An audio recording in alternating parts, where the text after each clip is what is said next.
Okay. Yeah, that is really nice. Now that, we have the family service, so now I've been coming to shul at least, once a month, and mostly last night I came to the Malava Malka experience. So it's really, I know that some people do not like the Zoom situation, but it really is nice to not have to wear a mask. And like I said, like I'm half pajamas right now and other half not. So that's also really nice. Okay. So, right? I think everyone saw that video that went around where the guy was like, I think a newscaster or weather forecast guy, whatever, and he like stood up. He was literally in underwear and then like a shirt and a suit. But anywho, okay, so we're going to get started. So the idea was to do like a full meal out of this, so that we're going to showcase 4. I think I'm doing 2 and Felicia's doing 2 recipes that then at the end you have a complete meal that you can, I feel like my quote of my life is like all dressed up and nowhere to go these days. There's no hosting, there's nothing to do, but you still have a family to feed or yourself to feed. So here's some options for you. Okay. So, let me just make Felicia, I'm just going to make you a host. 1 second, a co-host. So that way, if someone comes, if you don't mind just admitting them. Okay. Alrighty. So, I'm going to start with the salad. So also the point of this. I hear myself. Is someone have 2 things on? Okay. So the point of this was to do the miracle of lights. Okay. So what is light? So we're going to show, things that are healthier on the lighter side, as well as, and I already warned Felicia that I will have cringe-worthy shortcuts. She is going to just cringe her way through it, but she's going to survive as the amazing, healthy catering chef that she is. But just shortcuts that I use in my daily life, and they work for me. They don't have to work for you guys, but they work for me. Okay, so we're going to start with the salad, and we're going to start with washing. So I chose romaine for tonight just because it's the fastest, but in terms of how you wash it, and this process I'm going to walk you through is the same process for any type of lettuce, okay? So with romaine, I bought the full heads from Ralph's. I'm just gonna cut these. I know I wish I was like a real professional, I could show you, but I'm just gonna quickly cut the bottoms and the tops off. And what I'm going to do is I'm going to separate each leaf, and I'm going to just quickly examine. It's not a very long examination. I'm just checking that if there's any bug before I even start my process, then I can just makes the process shorter. So I'm just checking quickly each leaf. Usually, if at this point, if you see something, then it's very clear. So I'm throwing it into a big bowl. I got this, I think, actually at my shower that my friends put together for challah as a challah bowl. But one of the ways that I've perfected my challah was I realized the size of the bowl. This size is too small for challah dough, but it is the perfect, and I know it looks big, or maybe it looks small, I don't know. But it's the perfect size for washing lettuce. Okay, so I'm just gonna do 2 heads right now. Okay, so once you've now separated your leaves, and again, this process that I'm talking about is any type of leafy leaf, any type of leaf, any type of lettuce, okay? So I've quickly examined it. I'm going to pour. Clarifying that includes lettuce that comes from a bag that says triple washed. Yes, I was going to get to that. Oh, sorry. Okay. No, it's good. It's good. Oh, hello. Okay, so I'm just pouring a little bit of soap. Then I'm pouring water into the bowl. Make sure that it's totally full, that every single leaf is submerged into the water, and enough that then we're going to agitate it. We're going to shake it so that there's some bubbles. Oopsie. Okay, and all right. Okay, so now I'm not going to tilt this too much because I don't want to ruin this laptop. It's like 8 years old. Okay, and it's hanging on by a thread. So if you can see, I mean, you really can't see, but right now the lettuce is totally submerged. There are bubbles, if you can see. There's water, and I'm just going to agitate it like this, and then just let it sit. especially romaine is by far the easiest. That's why I chose it for tonight. But like Felicia said, any, and I don't know enough about that specific hashgacha, but there are some boxes of lettuce that you see. You can find them literally everywhere. And actually, they also put this specific hashgacha symbol on some bags of coleslaw. It is unfortunately not acceptable. And the weekend of Thanksgiving, so this was, what was that, 3 weeks ago? I had a bug so big, and we actually had a friend over. It was so big that when I poured it, like when I was washing the lettuce and I was pouring out the water, it actually made a clinking sound, okay? And that was a triple checked box of lettuce, okay? So really, really just reiterate enough that those types of box lettuce and bags, all those things, it's not a reliable hashgacha. When you go to places that have a very, those fancy kosher supermarkets, for the most part, all those places have the very reliable bagged and washed lettuce and box lettuce. Some of the conveniences that I do miss about the East Coast, but I get it when I go to LA, so it's okay. But those are okay as long as it says, the hashgacha is reliable. So I actually want to do this a second just to show you guys. Oh no, there's water on my thing. 1 second. Hold on. I'm gonna just do a screen share quickly because there's two okay, my mouse has water all over it. There's two amazing websites I'm gonna tell you guys about. I'm sure many of you know. So I'm sure most of you know Rabbi Eidlitz, okay? He's Kosher Quest. I think it's .org, but if you just Google Kosher Quest, it'll show up. And I think the tab is, it says kosher actually, and then you'll see kosher agencies, like something like that. He has literally every single symbol, and he is based in California, as you all know, in LA. He's incredible, and I've texted him numerous times, just, hi Rabbi Eidlitz, here's a picture, I was at Trader Joe's, and I just needed a quick answer, I didn't have time, and he is faster sometimes than Google. Okay, so that's Rabbi Eidlitz, that's Kosher Quest, I think .org, and then there's another one, there's CRC, which is based out of Chicago, and that is really also comes in clutch every single time that I'm at Trader Joe's and I don't know a certain symbol. I go to these websites and right away it'll tell you. So unfortunately the boxed lettuce does not show up on any of those lists. So that's why tonight is a great opportunity, okay? All right, so to do a refresher. Okay, so now I've agitated my lettuce, I've let it sit, and this part you need, I would recommend a, what do you call it, a strainer. I use something like this, or a colander, however you call it. I put this in the sink. You're not putting the bowl in this at this point. You're just taking, use this to take the lettuce and put it in, because the most important thing of your process is checking the water, okay? So if you dump out the water, you're gonna have to do this whole process again, okay? So you're gonna take this, you put it in your sink, and I simply just take the lettuce out. I take all the lettuce out, and I'm just because of time, I already have a wash bag. Oh, okay, I already have a wash bag, okay? You're going to take out the lettuce, and you're going to examine the bowl. At this point, so these lights here that I have on actually are very good lights. If not, you have your trusty flashlight on your phone is also, and get your reading glasses, whatever you need to make sure that you are looking at that water clearly. But some of these bugs, like I said, it was Thanksgiving. I tell you, it was so big, it made a clinking sound against my mug. It was gross. So for the most part, but there are times that it's not so clear. So at that point, so now you've taken out all your lettuce, and now you have your bowl of water, and you're examining it.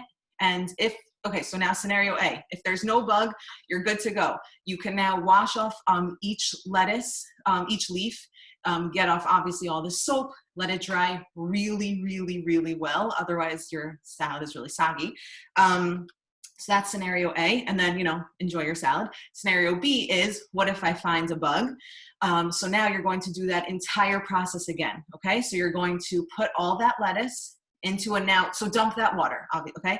Dump that water, refill the bowl with soapy solution, put back in the lettuce, agitate it again, let it soak for a little bit, and then again, after a little bit of time, and it's not a long time, I don't know, I want to say 10 minutes. Honestly, I forget, and it's like part of my cooking process. So sometimes it's been sitting there for 2 hours and it's fine. My lettuce has survived. So you take out the lettuce again, we check it.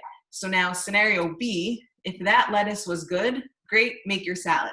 If that lettuce is bad, again, if you found another bug, so the rule is you can check it 2 or 3 times.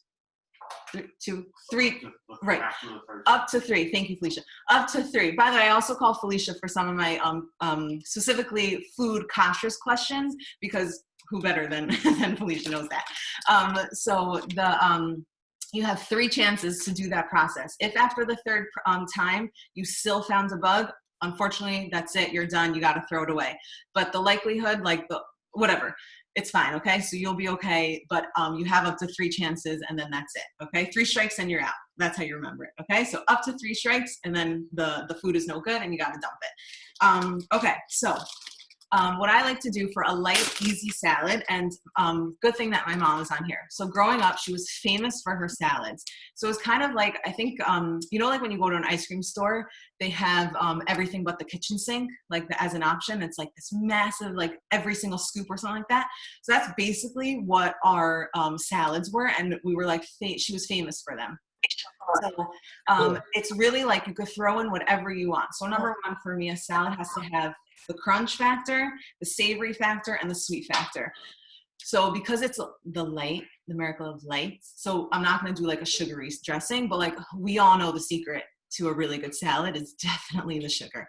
But Felicia here will tell you it's agave. Okay, but anywho, so that's the California version. But so we're gonna start our salad. So we're just gonna, am I talking too fast? Is everyone? Okay. Now at this point, this is my washed, dried, clean lettuce, everything, okay? So I'm just, crunching it up, breaking it up. Okay. So I think just for this kind of salad, so I definitely follow certain recipes that are very, very specific with the salads. So for example, my sister-in-law once sent me this, and I use it almost every single time we host. It's like any type of lettuce, but like a softer kind, like a spring mix, let's say, not as crunchy as romaine. Avocado, like those sweet nuts, like what are they called? Pralines, whatever, like all that type, the sweet crunchy nut, which has so much sugar in it. And what's the last ingredient? Oh, and mandarin oranges. So that's a really good one also. But the dressing has like brown sugar, like it's so good. I could send that to you because I highly recommend that one. But this one is our light one, okay? So this one, so we got our bowl of lettuce. We could do a cucumber. I usually do like cucumber, tomato, avocado. And then what else? Sometimes I'll do, again, craisins, but that's sugary. So you just use your discretion, I guess. So you just like cut it up. I like small cucumbers. I don't care if they're peeled or not. That's obviously up to you, your own liking. And then the dressing is super, super simple. And again, Felicia's going to cringe, and I don't think Hilda Cohen is on this, but when she found out that I did this, she also, I think, cried herself to sleep that night. But I used, bottled lemon juice. And guess what? I still taste the lemon. But like, listen, I know that I already have a knife out, but now it means I have to like take out the lemons, cut the lemon, get a Ziploc bag, use it, save it for the next one. Then it's probably going to go bad, so I'm going to forget. So that's why I just have lemon juice from a bottle from Costco. Okay. But if anybody needs lemons, Hilda Cohen always has lemons on her tree. True, she does. Just saying, there's nothing better than a fresh lemon. Okay, and she does, and I've had it, and I know that it is good. But I just I don't know, I'm just not in the mindset. And I think the reason that everyone found out that he used bottled lemon juice was because this year on the San Diego WhatsApp group, I asked where have people bought bottled lemon juice kosher for Pesach, and people were like, what? Like, did you just curse like in front of us? Like, what is going on? And I was like, oh, okay, gotta learn the land of language. Okay, so well, now it's because we don't have lemon trees in New York. Okay, So that's it's not our fault. We use bottled lemon. That's true. Thank you, Stacey. I appreciate that. Stacey's husband grew up in Muncie. He's one of 14. He knows it. He's a true Muncie. And my sister and my mom who are on here, they're like really from Muncie. So you guys can bond. Right, so we didn't have lemon trees in Muncie. We bottled lemons. All right, Hilda just joined, so you're gonna have to, Oh, reiterate there. Brooke. okay. It's connected to audio, I see. Okay, so note about cherry tomatoes, pet peeve. Why don't people cut their cherry tomatoes in a salad? I don't get it. Like, I don't want to eat the whole tomato. I want to eat half of a tomato. Okay, so you're going to cut your tomato in half. And I don't even need a cutting board. I'm just cutting. I know that they say, like, when you become a mom, you know how to cut without a cutting board. It's so true. Okay, so we have our tomatoes, our cucumbers, our lettuce. Now we're going to do some avocado. But this I did cut in half and put in a bag. But like, avocados are more precious. Maybe I'll start with the lemon thing. Okay, I see your point. Okay, so now we're gonna take some avocado. We're gonna add it in. You know what's also, I got Terra chips. I know that they like stopped. They lost their. They like stopped being kosher or something like that. But then I found it somewhere. Maybe it was Trader Joe's. I don't know. But it was like a knockoff, whatever. You know, it wasn't Terra chip. Terra sticks they stopped selling. Yeah, okay. Then, so we have our avocado now, which happens to be that when people like used to come to us, and they would always ask what to do for help, I'd always, I'm not always good at delegating when it comes to my kitchen. Other things I can, but not my kitchen per se. And then I realized one time, we had a student, Alex, and he kept saying, I really want to help. What can I do? I was like, you know what? I hate this. I hate avocado hands. Can you cut my avocados for me? And it was great. So when you come over next, you all can cut my avocados for me. Okay. So we have our avocado, we have tomato. And like I said, you could throw in, I remember my mom used to put in like chickpeas, beets, corns, like whatever it is. Then we have, I have leftovers from Shabbos. That's the other thing. Get creative. So I have leftovers from Shabbos. This side was sweet potato, and this side was plain quinoa, just to do like a make your own salad bar. And I made steak on Shabbos for Shabbos Chanukah. So I'm just gonna scoop some of this in. Also really, really good, just to add to any salad. Now it's becoming like a power bowl, which is great.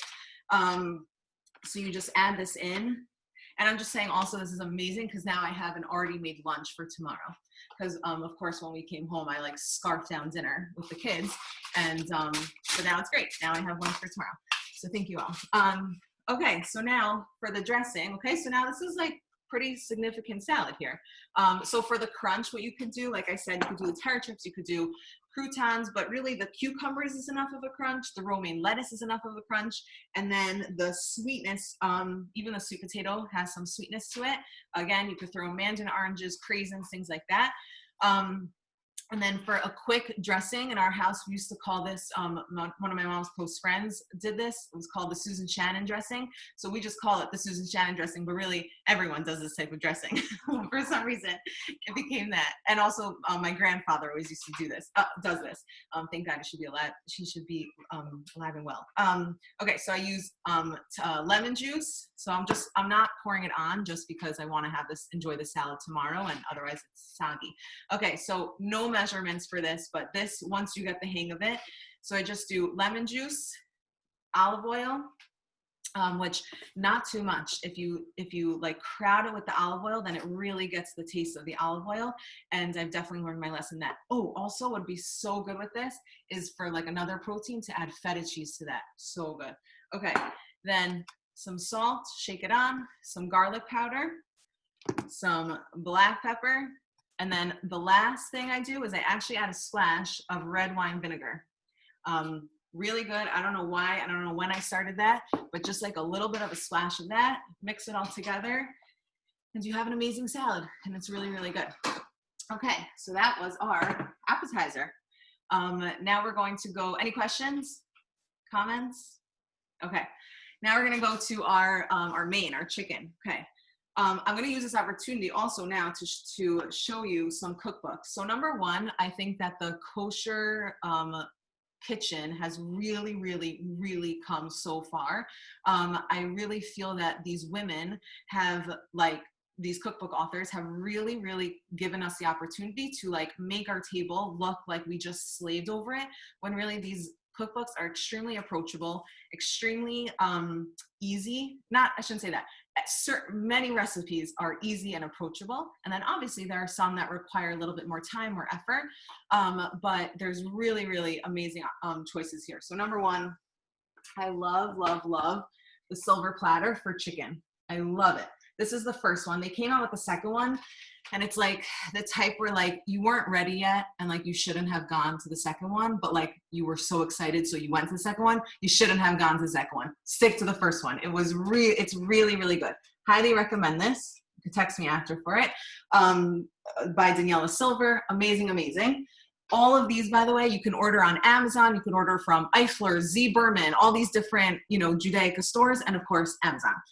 Okay, then an oldie but a goodie, the Beis Yaakov one. Okay, the Beis Yaakov cookbook has by far, we have tried many, many, many meatballs. By far the best meatball recipe is, I know some people are opposed to sweet and sour. I'm definitely not showcasing that because it has a total of a cup and a half of sugar. So that is not for tonight. But the absolute best meatballs come from this cookbook. And then I'm sure, unless you've been living under a rock, just kidding, unless you're not on Instagram, you would know about this. This is Peas, Love, and Carrots. It's honestly like a beautiful, beautiful, this was my quarantine gift for surviving, I guess I would say. But this was my gift to myself during quarantine. It's an amazing, amazing cookbook. A lot of the recipes are the same. I've texted Felicia many times for can I get kosher chipotle and adobo? And then she had, and it was great actually. But anyhow, most of the things I found, like miso paste, I found kosher miso paste in the supermarket, all those things. So all in all, there are many cookbooks out there. I'm a big follower of recipes. Like once I'm used to it, then I could do my own thing. But for the most part, I'm all into follow your recipes. You don't have to be creative.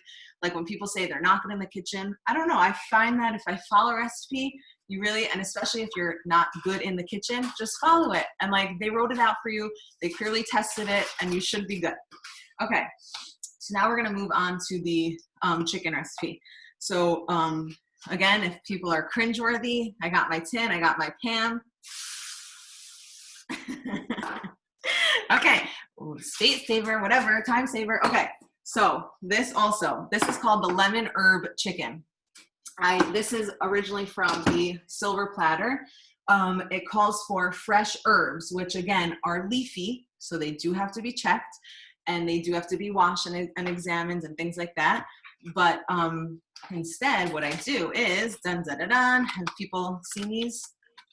I'm sure you've seen them in, so they don't have all of these in Rouse. I think in Rouse, they only have the basil, and I saw garlic and like ginger, like really random. But the three you need for these are dill, parsley, and basil. What? Someone just did? No? Okay. Okay, so you're going to use these three, and all you're going to do, so they say on it not to let it defrost. Obviously, I took it out over like a half an hour ago. Oh gosh, I just looked at the time. Oh my gosh. Okay, Felicia, I'm sorry. Okay, so, okay. You're just going to pop this out. They come out really easily. I'm going to use, I'm actually only using 2 chicken thighs. I don't normally make so little chicken at a time, but I'm just going to do a few because I still have leftover from Shabbos that we want to eat. And I hate making new if we haven't finished our Shabbos food yet. Okay, so I just popped out 3 of each, okay? So for now, it's soft. Okay, then you're going to get out your handy-dandy lemon juice or squeeze your lemon. And I'm just going to put, again, I used to follow the recipe. Now I just eyeball it, but just like a nice amount. I don't know, maybe that was like half a cup or something of lemon juice.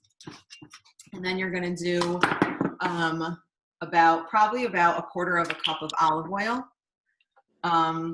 Again, it's really just eyeballing it and getting the amounts that to your family's liking. And then, has everyone seen peeled garlic? Peeled garlic does not need a kosher symbol, but they do have the 2 that you can find in Rouse. They both do. One is, I think, Kroger, and then this was literally the last one. I just ran there at 6:30. It's Christopher Ranch. It's organic, but I don't normally buy necessarily organic because it's more expensive, but this one is organic. It was the last one. So all it is, it comes like a pack like this, a vacuum pack. Cut it open, you dump it in, and you're just going to mix this. Where did my fork go? Hold on. Okay, so you're just gonna mix this up, and it's like a liquidy, like without the obviously without the lemon juice and the olive oil, it would be more of like a paste. But this just like, it brings out the juices of the chicken. It's like really good, the like more liquid. So you're gonna do that. So let me just get on my gloves because I don't like touching raw stuff. Well, really this whole thing is like sensory overload, but okay. So we're just gonna get on my gloves. And, okay, so now we're just gonna put the chicken in the pan. Oh, the thing about chicken also, chicken on the bone. I did not eat chicken on the bone growing up because my sister, not the one that's on here, was like afraid of it and wouldn't let my mom cook it. So we only ate chicken cutlets growing up. And then once I married my husband, he was like, whoa, where's my chicken on the bone? And I didn't know that that was a thing because I only grew up eating chicken cutlets. So chicken on the bone, though, people really do not cook it enough. And like, oh, it's so gross. You gotta cook that chicken. I would say like minimum, depending on your oven, like an hour, and start with like an hour and 15 minutes and go up from there. But like, that's like the minimum. So we're just taking this. I'm gonna shake some kosher salt and a little bit of kosher salt and black pepper on the chicken. Almost all my recipes call for that. All mine, they're in the cookbook, so they're not mine. But all the recipes call for that. So here's your 2 pieces of chicken, and I'm just pouring this over, and bada bing, bada boom. You got amazing, amazing chicken. This is called your lemon herb chicken. I cook it, I roast it uncovered in the oven, like I said, on 375. And I would say I start at, oh, and baste it. So my baster thing broke, but I just use a spoon. That's also key to really good, juicy, moist chicken is in the middle of your cooking, like at, let's say every 20 minutes, you take a spoon and you take the juices from the pan and you put it over the chicken, and takes your chicken like next level, you know? Okay. Okay, so that was chicken. So now we had our salad, we have our chicken, and now we're gonna move on to dessert, but I'll just share like 2 minutes of, yes, take your time, I'll talk for 2 minutes. Just a little bit about Hanukkah, which is really nice for me because on Yontif, like I find that on the other holidays where they're more shul focused and davening focus, it's very hard in my stage of life to connect. And I find that it's really hard to tap into my spirituality, things like that, when I'm at home and I'm with the kids and I can't even, you know, get a second to daven by myself with, you know, really with the right kavanah. And I feel like it's like Yom Kippur, 1 day, boom, that's it. Rosh Hashanah, 2 days, boom, that's it. Versus like Hanukkah, you have 8 days that you can, in the comfort of your own home, especially during COVID, have 8 days to connect with God. And like where you're literally bringing God into your home. And it's that reminder of 8 days of reminder. And it's really great that we did this halfway through, because if you haven't yet connected at all to any spirituality, then here's your time. And you have the rest of the Hanukkah now to tap into that, of like, this is your time where God is giving us on a silver platter, 8 days of it, to connect to anything, like whatever speaks to you in spirituality. I know I'm speaking to a few people over, you know, the last almost 2.5 years that we've been here. Clearly everyone has different ways that they connect to spirituality. So some people connect in song. I know, actually, I find that a lot of people here connect in song. I've learned that a lot of people connect with music, especially, you know, like on Rosh Hashanah, we have that, but we don't have the, you know, Ohad. We didn't even have him this year, let alone on 8 days of Hanukkah. So whatever it is that you connect and you can tap into, that spirituality is amazing. And I think that it's really incredible that God has given us those 8 days to really do that and to really give us that opportunity, versus you know, like I said, the Rosh Hashanah, the Pesach, and like not only that, like Yom Tovim, I feel like especially for women is, you know, the cooking, it's the cleaning, it's the, oh my gosh, I just gained so much weight after eating my life away during a month. You know, like there's so many different associations like that when it comes to Yontif. But then when it comes to Hanukkah, and it's, you know, it's the festival of lights, it's the miracle of lights. Like, what is that? It's like literally like fire is so clear to us, right? Like it's, you can't miss a fire. If you saw something on fire, you would be freak out. And like that's God's symbolic way of connecting with us and being like, hello, like I'm here, you know, like connect with me. And that's the point of holidays. He wants us, he's giving us opportunities to connect more with him. So again, if unfortunately it hasn't been like that yet, the first half, here's another half of Hanukkah that you have, you know, to connect with. And there's also tomorrow night, I'll give a plug. Tuesday night. Tomorrow night is Rabbi Wogelanter has a shiur. I don't know time, so please look at Catherine's emails. And then Tuesday night is Rabbi JJ Schachter, our scholar in residence. I think most of these things are 7:30, right? 7:30 or 8. So, okay, 7:30. And really just like amazing programs. And unfortunately our movie night had to be canceled on Wednesday night, but there's going to be Moshe Storch is going to do it instead. So there's really just many opportunities for all of us. But again, Hanukkah, even if like you're not like a Zoom come out to shul type of person, even just lighting the candles is your way of connecting to God, and like a very like symbolic way that you could really, you know, hone in on. All right, I'm going to give the floor to Felicia now. Okay, let me put a spotlight on you, Felicia. Hold on. Okay. Hi from my newest baby. Oh, Hi to Jack. This is Jack. And he's spitting up. Okay. yeah, I was gonna say. Okay, we're done with that. Bye, Jack.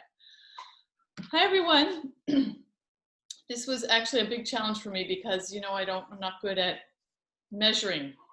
So I actually had to figure out how much of everything I was using so I could show you. Because baking's a little different than the cooking part.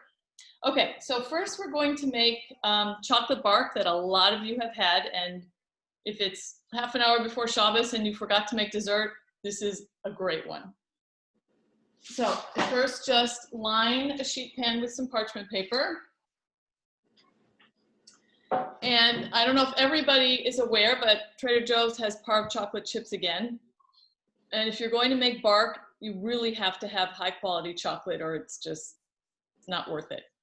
And the Trader Joe's is it's a Belgian chocolate and it's really good. It's the one that I buy in 30-pound boxes. So I've just melted in the microwave. You can use a double boiler, but if you do in the microwave, for one bag of chocolate chips, I put it on for 2 minutes, but at half strength. It has to be at half strength or it'll burn. So it melts very slowly at half strength. And I just did, see how creamy it is. I just did this for 2 minutes at 5 and then another minute at 4. And that was it. And it's nice and creamy and shiny. So just whisk it up. You can use any kind of nuts you like. I like almonds. Make sure they're roasted almonds. It doesn't do the trick if they're not roasted. I just buy the big bags at Costco and roast them myself. Just chop them up. I don't know if you can, let's see. Can you see this? Okay, there we go. So I just chop. So for one bag of chocolate chips, I use a cup of almonds, whole almonds roasted, no salt, and then just pour them right in. And then for the sweet, you can use dried apricots. I like dried cherries. You can use dried cranberries, but I also don't like big chunks when I eat it. They're very sweet. So I like to chop those up a little bit. Finally, just a rough chop. Felicia, can I ask a question? Sure. I've never seen that you mix the nuts into the chocolate. Yeah, so bark, usually you have the chocolate and then you sprinkle everything on the top. Right. I don't get enough of everything together. It's a secret. So I like it mixed in. Okay. Okay. Use a spoon. Mix it all. Sorry, I'm not in my own kitchen and I don't have all my tools. Okay. So there's really no right or wrong amount. This to me is just the right proportion of chocolate to everything else. So that's what it looks like. Mm. And spatula. Oops, no spatula. Okay. Use this. So you saw that this whole dessert from start to finish, if you have to start roasting your almonds, 15 minutes. And then spread it fairly thinly. Otherwise, it's hard to take a chunk out of it. Usually I fill up the whole tray and just keep it in the freezer, but I know that I'll eat it all, so I didn't do that this time. And that's what it looks like. And then I like to take some pink Himalayan salt and then just very lightly over the top. And then I pop it in the fridge for probably half an hour, maybe not even, and then just take it out and break it up. And that's it. And as my husband, the doctor, tells me, dark chocolate is very healthy and you're supposed to eat it every single day. So, okay, let me get this in the fridge.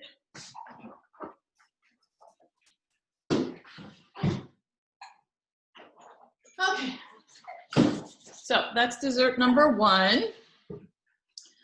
The next one is a chocolate raspberry cupcake. Sorry, if it's not chocolate, it's not really dessert, so. But this one is healthy-ish. So it's made with almond flour, and I get the big bags of almond flour at Costco. So it's 2 cups of almond flour. Actually, let's start with the raspberries. We're gonna use fresh raspberries, but a lot of people won't use them because they are a pain to clean. And the rules do change quite often, but right now, you take the raspberries, soak them in soapy water. I do it for like 15 minutes, and then take them out of the water and put them on a white paper towel face down so everything comes out. Check your water, and the thing that you look for in raspberries are worms. There are little tiny white worms. So after they've been sitting on the towel for a bit and the water's clean, you then have to check every single raspberry. So you just look inside and you can see the little worm moving around if it's there. And also, some of them have a lot of black dots. And it's a little controversial. Some people think the black dots can be bugs, but if there's just one here or there, it's usually a seed. Anyway, these were already checked, so that's raspberries. So you take 2 cups of almond flour and a teaspoon of baking powder.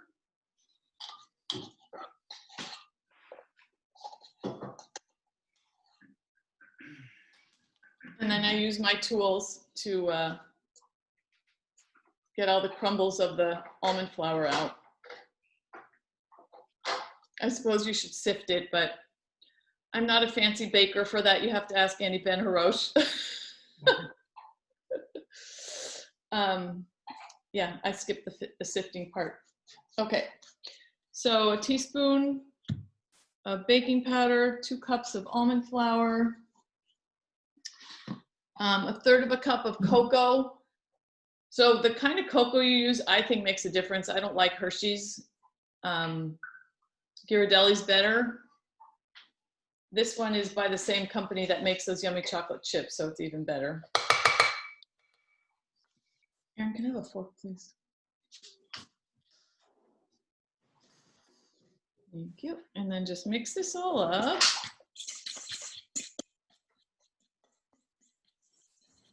Okay, and then your wet ingredients.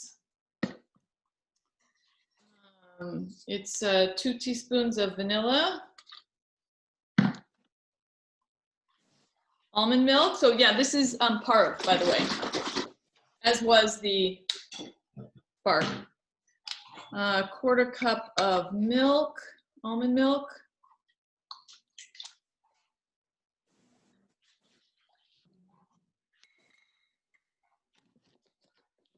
And our oil, we use olive oil for this, but don't use extra virgin, it's too strong. So I use a quarter cup of olive oil.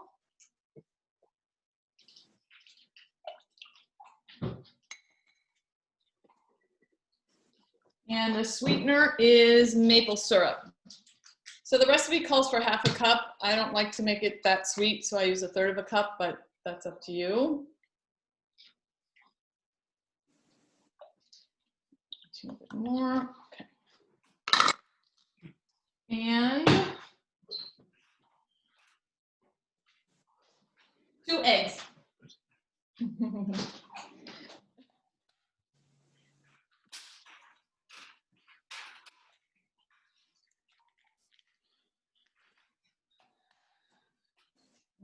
Especially Okay. after the appetizer and the main, you should really load up on that maple sugar, on the maple syrup. You know? You deserve it, guys. Oh, where did my fork go? Hey. Life is all about that balance. Okay, and that's it. Those are all the ingredients. Mix them together. Wait, so this is a Pesach-friendly? It actually is. Yeah. It does not taste like Pesach. It really doesn't. Uh-huh. But it is Pesach friendly. So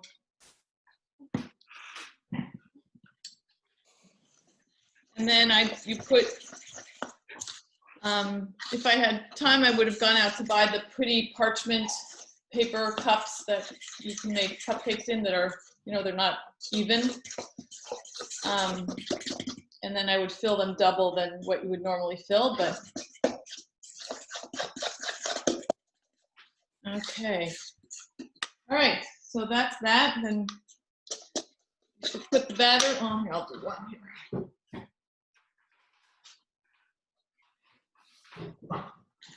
I don't know if everybody's heard of this new whipped cream that is put out by Parv Whipped Cream by Silk, company that makes the almond milk. They make a whipping cream now. Have you seen it at Ralph's? Where did we get it? I got it at Sprouts. No.